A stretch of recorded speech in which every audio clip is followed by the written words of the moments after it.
Assalamualaikum. Today video what I order versus what I got from Meesho part 3 தாங்க பார்க்க போகிறோம். நான் மீஷோவில் இந்த கிச்சன் டிஷ்யூ தாங்க ஆர்டர் பண்ணியிருந்தேன். இது ரீயூசபிள் தான். நம்ம யூஸ் பண்ணிவிட்டு இதை நம்ம வாஷ் பண்ணிவிட்டு திரும்ப நம்ம யூஸ் பண்ணிக்கலாங்க. நம்ம கிச்சன் க்ளீன் பண்ணுறதுக்கு, நம்மளுடைய கேஸ் ஸ்டவ் எல்லாமே க்ளீன் பண்ணுறதுக்கு இது ரொம்பவே யூஸ்ஃபுல்லாக இருக்குங்க. நம்மளுடைய பிளேட் எல்லாமே இதை க்ளீன் பண்ணிக்கலாம். நான் மோஸ்ட்லி இதை வாங்கினது என்னுடைய மேக்கப் ரிமூவ் பண்ணுறதுக்காக தாங்க இது வாங்கியிருந்தேன். அதுக்குமே இது ரொம்பவே யூஸ்ஃபுல்லாக இருக்குங்க.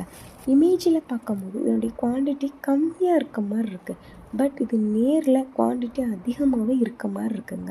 இதனுடைய ரேட்டுக்கு இது ரொம்பவே எனக்கு ஒத்தாவே இருந்துச்சு. இமேஜில் இருக்க கலரில் எந்த கலர் உங்களுக்கு பிடிச்சிருக்கோ எனக்கு கமெண்ட் பண்ணுங்கள். நான் வாங்கின கலர் யாருக்கு பிடிச்சிருக்கோ அவங்கெல்லாம் எனக்கு ஒரு லைக் பண்ணுங்கள். அஸ்ஸலாமு அலைக்கும். பாய்.